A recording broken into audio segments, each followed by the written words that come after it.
샬롬 삼국지 8권 네 번째. 공의 말씀이 옳소. 황충도 기꺼이 그 말을 따랐다. 이에 시각을 약정한 조우는 본체로 돌아와 부장 장익에게 일렀다. 황항승은 내일 정오로 시각을 정하고 조조의 군량을 뺏으러 갔다. 만약 정오가 되어도 돌아오지 않는다면 나는 마땅히 도우러 가야 한다. 그러나 우리 영체가 한수를 마주보고 있어. 지세가 매우 위험하다. 만일 내가 가게 되거든 너는 이 영체를 맡아 지키되 삼가고 조심하여 가볍게 움직이지 말라. 어느 쪽도 빈틈이 없는 조언의 헤아림이었다. 한편 자기 진체로 돌아온 황충도 부장 장저를 불렀다. 내가 하우연을 목배 장압도 간이 공할만해져 있을 것이다. 나는 내일 명을 받들어 적의 군량과 마초를 뺏으러 가는 바 이곳은 500 군사만 남겨 지키게 하겠다. 너도 따라와 나를 돕도록 하라. 오늘 밤 3경에 군사들을 배불리 먹이고 4경에 영체를 떠나 바로 북산 발치를 들일치 작정이다. 먼저 장압을 사로잡고 다음에 군량과 마초를 뺏을 것이니 너는 그리 알고 제비하라. 황충은 그렇게 이루고 밤이 되기를 기다렸다. 다음날 새벽 4경 무렵 황충은 앞장을 서고 장전의 뒤를 떠받치는 경국으로 진체를 떠난 족구는 가만히 한수를 건넜다. 황충이 북산 아래 이르렀을 때는 동쪽에서 막 해가 뜨려 하고 있었다. 군량이 산더미처럼 쌓여 있는데 지키는 군사는 그리 많지 않았다. 장압도 거기까지 촉병이 오리라고는 생각하지 못한 듯했다. 황충은 됐다 싶어 군사를 움직였다. 조조편의 군사들은 족병들을 보자마자 싸워볼 생각도 않고 흩어져 달아나기에 바빴다. 곡식 위에 집 건불과 쌀이단을 얹고 불을 질러 버려라. 한 톨도 남겨서는 아니 된다.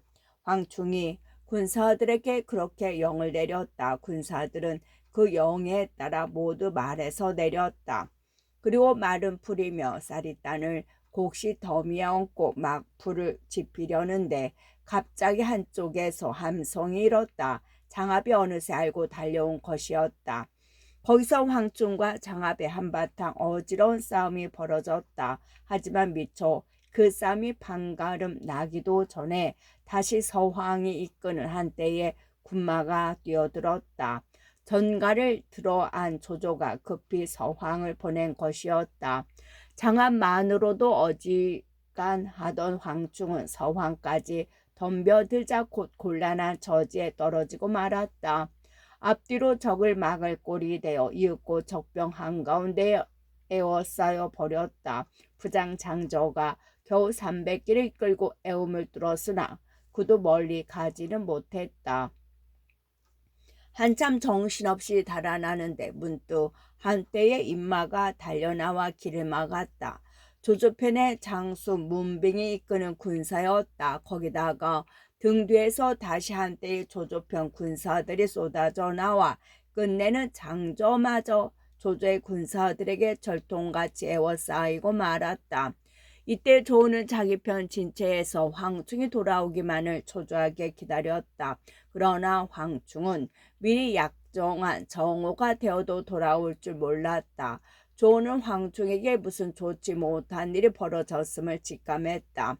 곧 갑옷 투구를 걸치고 말에 올랐다. 삼천 인마와 더불어 황충을 도우러 떠나면서 조우는 다시 한번 장익을 불러 일렀다. 너는 다만 굳게 지키기만 하면 된다. 영체 양벽에 활과 쇠뇌를 있는 대로 내다 놓고 뜻 아니한 적의 내습에 대비하도록 하라. 그리고 바람같이 말을 몰아 앞으로 나갔다. 오래전에 한때의 조주군이 조운의 길을 막았다. 앞선 장수는 문빙의 부장 모용열이었다. 모용열이 상대가 누군지도 모르고 칼을 휘둘며 덤벼들다가 조운의 한창에 꿰어 말 아래 떨어지자 조조의 군사들은 그대로 쫓겨 달아났다. 조는 그들을 뒤쫓다가 또 한때의 군마와 부딪혔다. 이번에는 초병이라는 조조의 장수였다. 우리 족의 군사들은 어디 있느냐? 조은이 초병에게 소리쳐 물었다. 초병이 이죽거리며 대꾸했다. 이미 다 죽었다. 너도 목을 보태려고 왔느냐? 그 말에 조은은 크게 노했다. 갑자기 말을 박자 역시 한창에 초병을 찔러 죽였다. 대장이 죽자 졸개들도 뻔했다. 거미 새끼처럼 흩어지는 그 뒤를 쫓아 조은은 똑바로 북산 아래 이르렀다. 멀지 않은 곳에 황충과 그의 군사들이 장합과 서왕의 군사들에게 애워싸여 허덕이고 있는 광경이 보였다. 이미 시간이 오래 지나 모두들 몹시 지쳐 있었다. 조은은 한 소리 큰 외침과 함께 말을 박자 두껍게 애워싼 조조군을 뚫고 안으로 뛰어들었다. 좌로 부딪고 우로 찔러가는 조은의 모습은 마치 아무도 없는 곳을 홀로 내닫는 것처럼 보였다. 창을 휘둘러 온몸을 보호하니 흰 장날은 마치 백꽃이 춤추며 떨어지는 것 같았고 여기 번쩍 저기 번쩍하는 그의 몸 또한 정월 눈발이 이리저리 휘날리는 것만 같았다. 그 놀라운 조은의 무예에 장황과 서왕도 놀라 싸울 마음이 없었다. 감히 나가 맞서지 못하고 우물쭈물하는 사이 조은은 황충을 구해내 한편으로는 싸우고 한편으로는 달아났다. 장황과 서왕이 감히 나서지 못하고 있는데 조은을 가로막을 수 있겠는가? 조은이 가는 곳마다 절로 길이 열려 두터운 에워쌈도 아무런 쓸모가 없었다. 높은 곳에서 그 광경을 바라본 조조가 놀라 물었다. 저게 누군가? 저것은 상산의 조자룡입니다. 곁에 섰던 장수들 가운데 하나가 조은을 알아보고 그렇게 대답했다. 조조는 감탄에 마지 않았다. 지난날 당양 장판의 영웅이 아직도 변함없이 남아있구나. 그러고는 급히 사람을 보내 영을 내렸다. 조자룡은 무서운 장수다. 그가 이르거든 결코 가볍게 맞서지 말라. 조은을 잡지 못하더라도 아끼는 장수나 상하지 않아야겠다는 뜻에서였다. 거기 힘입어 조은은 무사히 황충을 구해낼 수 있었다.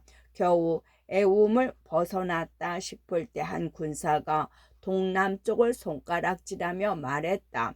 저쪽 저기 두껍게 에워싼 곳이 있는데 틀림없이 부장 장저일 겁니다.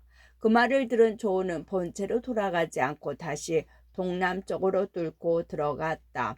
그가 이르는 곳마다 상산 조은이라 크게 쓴 깃발만 벌럭일 뿐 아무도 가로막는 자가 없었다.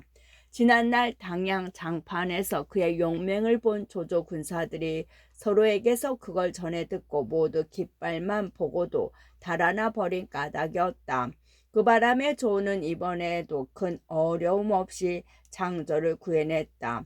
조은이 동해 번쩍 서해 번쩍 하면서 먼저 황충을 구해내고 다시 장저까지 구해가도 자기 편 장수들이 감히 앞을 막지 못하는 걸 보자 조조는 발끈 화가 났다.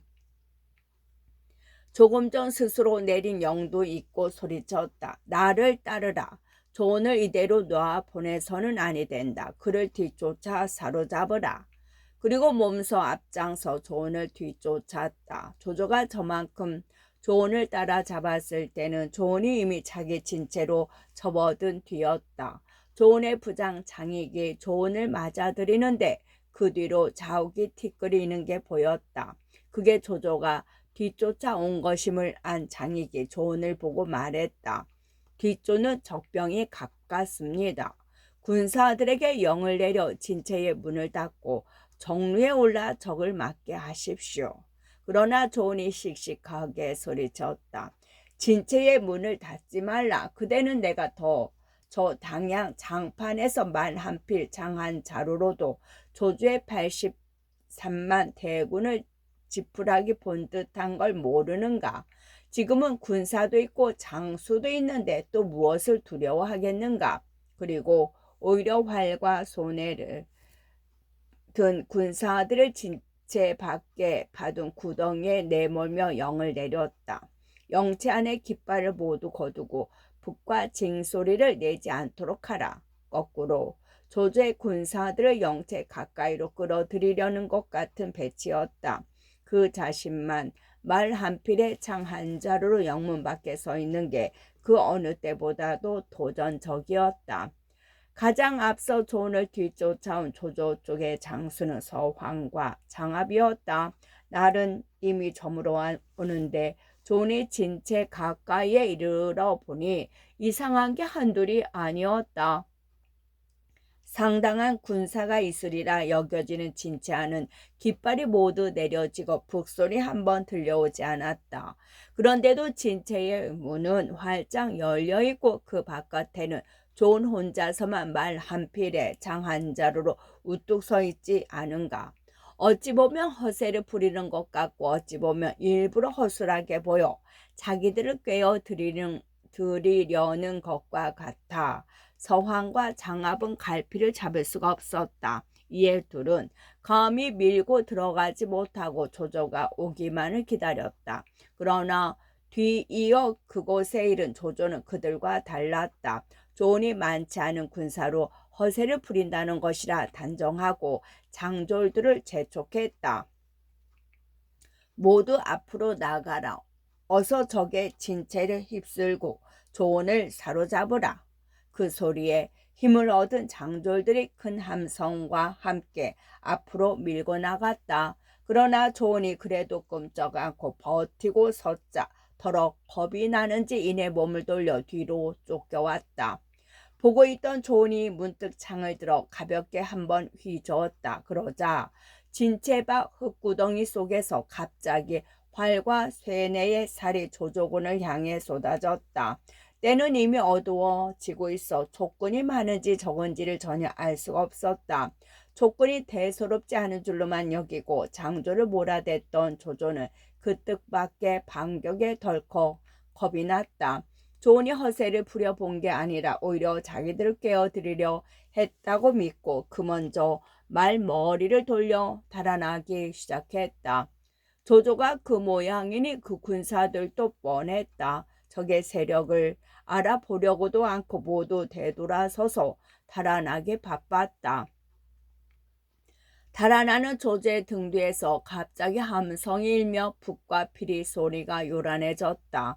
죽은 듯이 엎드려 있던 족군이 거꾸로 조조군을 뒤쫓기 시작했다. 조조의 군사들은 서로 밀치고 짓밟으며 한 덩이가 되어 한숫가에 이르렀다. 그러나 조는 추격을 늦추지 않아 강물에 빠져 죽은 자만도 그 수를 헤아릴 수가 없을 정도였다. 조조는 급했다. 이제는 싸움이고 뭐고 제 한 목숨 건지기에 바빠 정신없이 북산 쪽으로 내닫는데 다시 두 갈래의 군마가 앞을 가로막았다. 유봉과 맹달이 미창산 쪽 길을 따라 내려오며 조조의 군량과 마초를 모조리 불사르고 다시 앞을 가로막은 것이었다. 이미 미창산 쪽에 군량과 마초가 없어졌다면 북산으로 옮긴 얼마 안 되는 군량과 마초 또한 별 뜻이 없었다. 이에 조조는 북산까지 버리고 황급히 남정으로 되돌아갔다. 서황과 장압도 또한 조조의 본체를 지켜내지 못하고 목숨만 건져 달아나니 고스란히 조언의 손에 들어가고 말았다. 조조의 본체를 뺏은 데다 거기 있던 병기와 물자며 북산의 군량과 마초까지 얻고 큰 승리를 거둔 조은과 황충은 곧 그 기쁜 소식을 유비에게 알렸다. 공명과 더불어 한다름의 한숫가로 달려온 유비가 조은의 졸개를 잡고 물었다. 조은이 어떻게 싸우던가? 그러자 그 졸개는 조은이 황충을 구하고 조조를 무찌른 이를 본대로 전했다. 듣고 난 유비는 기뻐 어쩔 줄 모르며 산 앞뒤에 험한 길을 바라보다가 문득 공명을 보고 말했다. 자룡은 그 한 몸이 모두 간덩이인 모양이구려. 뒷사람도 실을 지러 지어 그런 조언을 찬양했다. 지난날 장판에서 싸울 적 그 위풍 조금도 줄지 않았네. 적진을 뚫어 영웅됨 드러내고 애워싸여 오히려 용감함을 보이네. 귀신이 울부짖고 하늘과 땅이 놀라네. 상산의 조자룡 한 몸이 모두 간덩이로구나. 이에 유비는 조은의 공을 기려 그를 호위 장군으로 삼고 그 싸움에 낀 장졸들을 두루 위로한 뒤 극의 잔치를 벌여 저물도록 즐겼다. 하지만 싸움은 아직 끝난 것이 아니었다. 잔치가 채 파하기도 전에 문득 급한 정갈이 왔다. 조조가 다시 대군을 야곡 쪽의 길로 내려보냈습니다. 한수를 되찾을 작정인 듯합니다. 그러자 유비가 껄껄 웃으며 말했다. 조조는 이번에 와도 별 수 없을 것이다. 한수는 반드시 내가 차지하리라. 그러고는 군사를 이끌고 한수 서쪽으로 가서 조조를 맞이했다. 조조는 서황을 선봉으로 삼아 이번에는 결판을 내겠다는 듯 싸움을 서둘렀다. 한 사람이 조조 앞에 나와 정했다. 제가 이곳 자리를 잘 압니다. 서장군을 도와 유비를 깨트려 보겠습니다. 조조가 그를 보니 파서 암것 땅 사람 왕평이었다. 조조는 기뻐해 맞이 않으며 왕평을 부선봉으로 삼아 서왕을 돕게 했다. 그리고 자신은 정군산 북쪽에 머물면서 서왕을 한수로 먼저 보냈다. 한수에 이른 서왕은 군사들에게 영을 내렸다. 모두 한수를 건너 진체를 벌이도록 하라. 곁에 있던 왕평이 그런 서왕을 일깨워 주었다. 만약 물을 건너 진을 쳤다가 급하게 물러나야 할 일이 생기면 그때는 어찌하시렵니까? 옛적에 한신도 물을 등 뒤로 하고 진을 친 적이 있다. 이른바 죽을 땅에 서게 된 뒤에야 오히려 살 수가 있다는 이치가 아니겠는가? 서왕이 그렇게 결연히 대답했다. 왕평이 무겁게 고개를 저었다. 그렇지 않습니다. 지난날 한신은 적일 게 없음을 알고 그 계책을 썼던 겁니다. 그러나 지금은 다릅니다. 장군께서는 황충과 조은의 생각하는 바를 모두 헤아릴 수 있으십니까? 그래도 서황은 듣지 않았다. 위세로 왕평을 억누르며 제 고집을 세웠다. 그렇다면 그대는 보군을 데리고 이곳에서 적을 막으며 내가 마군과 더불어 적을 접으수는 걸 구경이나 하라. 그러고는 곧 부교를 놓게 하고 강을 건넜다. 그걸 한 조은과 황충이 유비를 찾아보고 말했다. 저희 두 사람이 각기 거느린 군마만 이끌고 가서 조조의 선봉을 깨트려 버리겠습니다. 유비가 그걸 말릴 까닭이 없어 조은이 진을 치고 있는 곳으로 군사를 이끌고 갔다. 가면서 황충이 조은에게 말했다. 서왕은 용맹만 믿고 온 자이니 꾀를 써야겠소. 잠시 싸움을 받아주지 않다가 해질 무렵 적이 피곤해지거든. 우리들이 군사를 나누어 두 길로 들이치도록 합시다. 그러면 틀림없이 이길 수 있을 것이오. 좋은 계책입니다. 그렇게 하지요. 조은도 기꺼이 황충의 말에 따랐다. 이에 둘은 진체와 목책을 든든히 하고 서왕의 싸움을 걸어오기만을 기다렸다. 과연 서황은 진시부터 족군의 진체 앞에 나와 싸움을 도우기 시작했다. 그러나 족군은 신시 오후 4시경이 되도록 끔찍도 안 했다. 모두 적진을 향해 활과 쇠뇌를 쏘아라. 이윽고 지친 서왕이 군사들에게 그런 영을 내렸다. 서왕의 군사들이 어지럽게 활을 쏘아대는 걸 보고 있던 황충이 문득 조은을 보고 말했다. 서왕이 군사들에게 활과 쇠뇌를 쏘게 한 것은 군사들을 뒤로 물리려는 뜻임이 틀림이 없소. 그 틈을 타서 들이치는 게 좋겠소. 그 같은 황충의 말이 끝나기도 전에 과연 조조곤의 끄트머리가 수런거리며 물러나기 시작했다. 이때다. 북을 크게 울리고 모두 앞으로 나가라. 황충이 그렇게 소리치며 군사를 이끌고 왼쪽 길로 내달았다. 조은도 오른쪽 길을 잡아 군사들을 이끌고 앞으로 지쳐나갔다. 생각지도 않은 때 황충과 조은이 한꺼번에 뛰어나와 좌우로 들이치니 서왕이 비록 맹장이라 해도 배겨날 도리가 없었다. 그게 뭉그러져 달아나기 바빴다.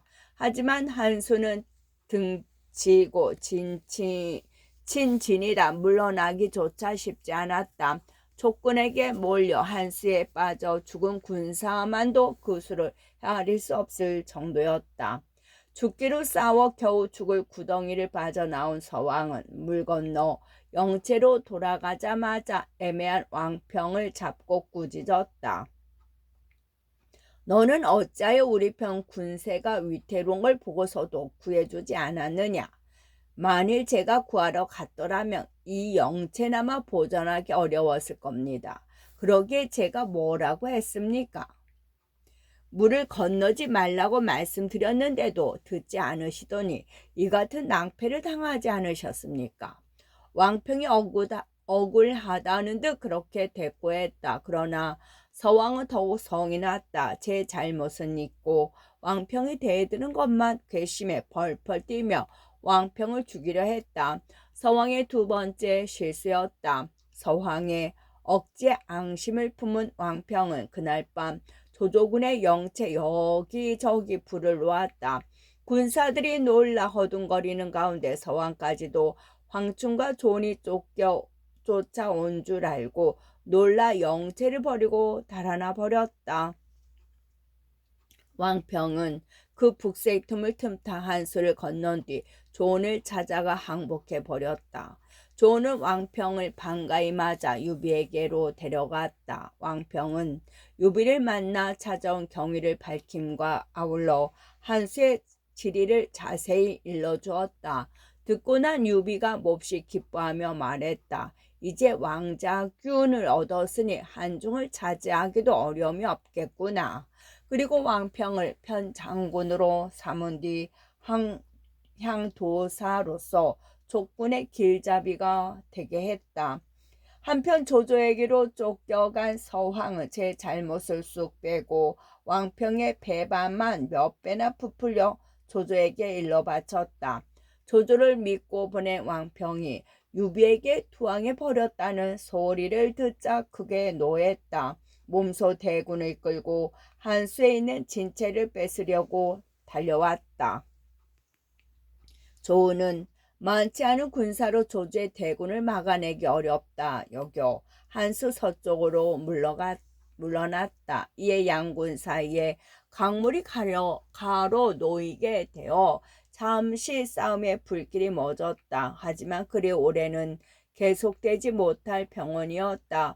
곧 유비가 공명과 더불어 그곳에 이르러 지세를 살피며 싸울 채비에 들어갔다. 공명은 한수 상류에 있는 토산 하나를 눈여겨보았다. 군사 천여 명은 넉넉히 숨길 만한 산이었다. 거기서 싸움의 실마리를 풀어보기로 작정한 공명은 영체로 돌아오자마자 조은을 불러 일렀다. 그대는 군사 500을 뽑아 그들에게 모두 북과 피리를 나누어 주고 함께 그 토산 발치에 숨어 있으라. 해질녘이나 밤이 되어 우리 영체에서 포향이 울리거든 포향 한 번에 북 한 번을 울리되 나가 싸우지는 말라. 조은은 아무 소리 없이 시키는 대로 따랐다. 조은을 떠나보낸 공명은 높은 산에 올라 무언가를 가만히 엿보기로 했다. 다음 날이었다. 조조가 대군을 이끌고 그곳에 이르러 싸움을 도두었다. 그러나 촉의 영체에서는 군사 한 사람이 달려 나오는 법도 화살 하나 나는 법도 없었다. 아무리 격게 있는 조조지만 영체에 들여박혀 지키기만 하는 적을 함부로 밀어붙이기는 어려웠다. 한나절을 집적이다가 별 수 없이 군사를 물렸다. 그런데 그날 밤 이슥해질 무렵이었다. 공명은 조조의 영체에 여기저기 등불이 켜지고 화톱불이 있는 걸 보자 조조의 군사들이 쉬려함을 알았다. 그때를 기다렸다는 듯 크게 포를 놓게 하였다. 포항을 들은 조은이 다시 군사들을 시켜 북을 울리고 피리를 불게 했다. 촉군의 진체와 강물 위쪽에서 보향과 북소리가 번갈아 울리자 조조군은 놀랐다. 적이 밤에 자기 편 영체를 기습하려는 줄 알고 모두 무장을 갖추어 뛰쳐나왔다. 그러나 들려온 것은 소리뿐. 적이라 할 만한 것은 개미 새끼 한 마리 얼씬 안 했다. 속은 줄 안 조조군은 다시 각자의 군막으로 돌아갔다. 투구와 갑주를 벗고 다시 쉬려는데 촉군의 진체에서 또 포향이 울렸다. 그리고 물 위쪽 토산에서도 북과 비리 소리가 나며 함성이 올랐다. 조조의 군사들은 더 쉴 수가 없었다. 당장이라도 적군이 밀려들까봐 뛰쳐나왔으나 이번에도 마찬가지였다. 적군은커녕 화살 한 개 날아오지 않았다. 하지만 그런 일이 거듭되고 보니 조조의 군사들은 밤새껏 쉴 수가 없었다. 눈 한번 붙여보지 못하고 날이 밝았다. 그런데 그런 일은 영거포 사흘이나 잇따라 벌어졌다. 사흘 밤이나 눈 한번 제대로 붙여보지 못하고 놀라 허둥거리던 조조는 제풀에 겁을 먹고 진체를 뽑아 30리나 물렸다. 넓은 벌판에 진체를 버려 촉군의 야습에 대한 우려를 덜기 위함이었다. 조조가 병법을 제법 알아도 속임수는 잘 모르는 것 같습니다. 조조가 물러나는 걸 보고 공명이 빙긋 웃으며 유비에게 말했다. 유비는 조조가 물러난 만큼 앞으로 나아가 한수 건너에다 물을 등지고 진을 쳤다. 자, 이제는 어떻게 했으면 좋겠소? 영체를 다 엮은 뒤 유비가 다시 공명을 불러놓고 물었다. 공명이 미리 생각해둔 듯 가만히 계책을 일러주었다. 듣고 난 유비는 무릎을 치며 기뻐하며 거기에 따르기로 했다. 한편 조조는 유비가 물을 건너 배수진을 치는 걸 보자 마음속으로 크게 의혹이 일었다. 어찌됐건 그 속셈을 알고 싶어 싸움을 거는 글을 유비에게 보냈다. 내일 싸워 결판을 내자고 전하시오. 글을 가지고 온 사자에게 공명이 유비를 대신해 그렇게 대답해 보냈다.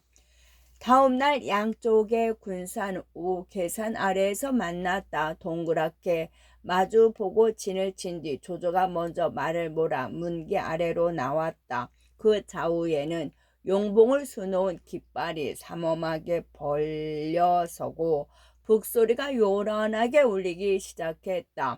유비는 어디 있는가? 유비는 나와서 내 말을 들으라.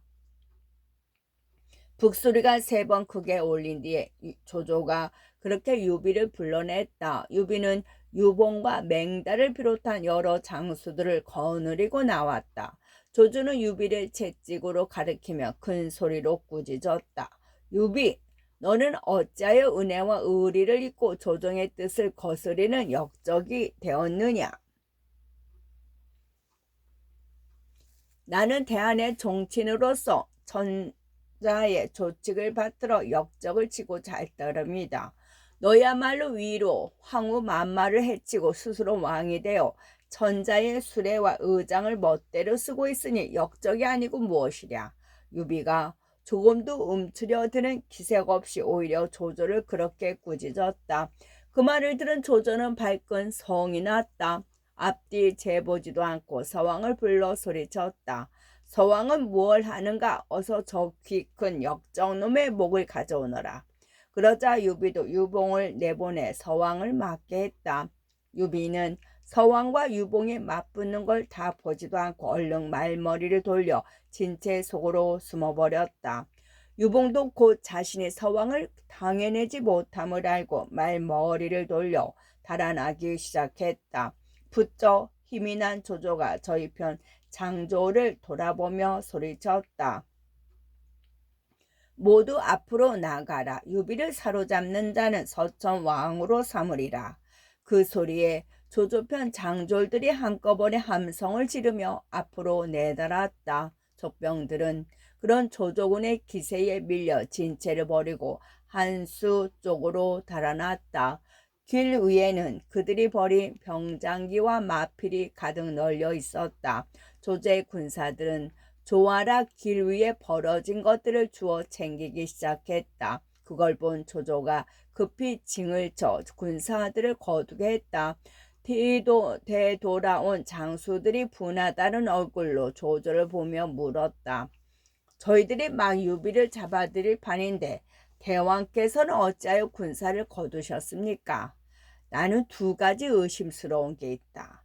하나는 유비가 한수를 등지고 진을 친 것이고 다른 하나는 그 군사들이 군에서 쓰는 물자와 마피를 이토록 많이 버려둔 것이다. 되도록이면 빨리 군사를 물려라. 결코 땅에 떨어져 있는 적병들의 물건을 주어서는 아니 된다. 조조는 그렇게 대답하고 큰 소리로 영을 내렸다.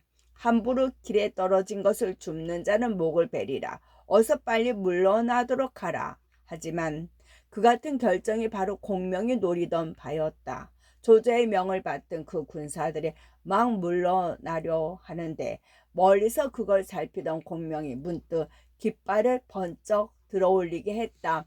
이 미리 유비와 함께 짜둔 대로였다.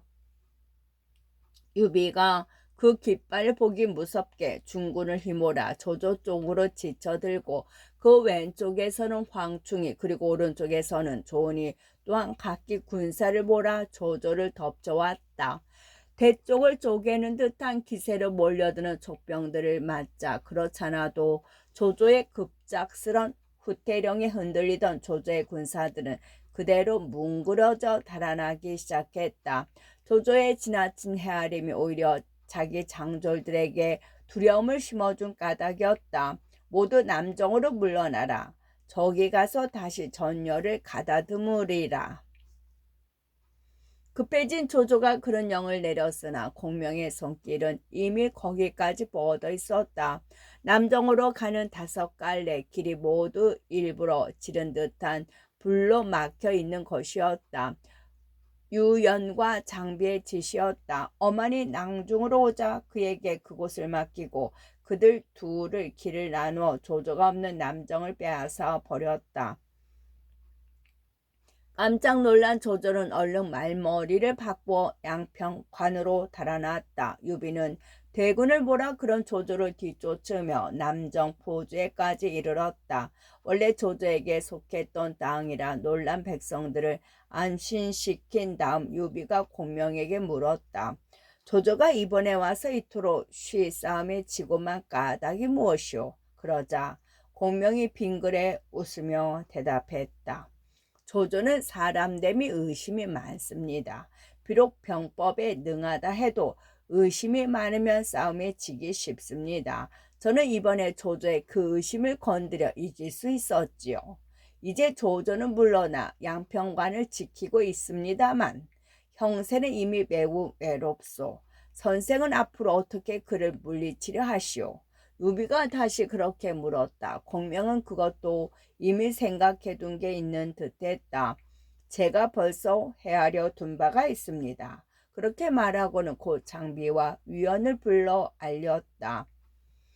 두 분은 곧 군사를 이끌고 두 길로 나누어 조조에게로 곡식이 가지 못하도록 길을 끊으시오. 그런 다음 다시 황충과 조은을 불러 영을 내렸다. 두 분은 역시 군사를 이끌고 두 길로 나누어 조조가 있는 양평관 사방의 산에 불을 지르시오. 이에 대해 장수는 각기 길잡이를 데리고 명을 받은 대로 하기위에 떠났다. 이때 조조는 양평관으로 물러나 있으면서도 군사를 풀어 사방을 살피기를 게을리하지 아니했다. 형편을 살피러 나갔던 군사 하나가 문득 돌아와 알렸다. 족병들이 멀고 가까운 샛길을 막고 마른 풀과 나무를 베어다 불을 질러 모두를 태우고 있습니다. 그러나 군사들은 어디 있는지 전혀 눈에 띄지 않습니다. 조조가 들으니 괜히 쩍었다. 싸움을 거는 것도 아니고 사방의 샛길만 태우며 숨어있다니 알 수 없는 수작이었다. 그런데 다시 이번에는 딴 군사가 와서 알렸다.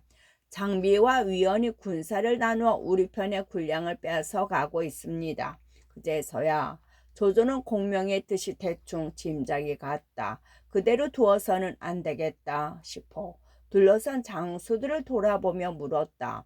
누가 나가서 장비와 맞서 보겠는가? 제가 한번 가보겠습니다.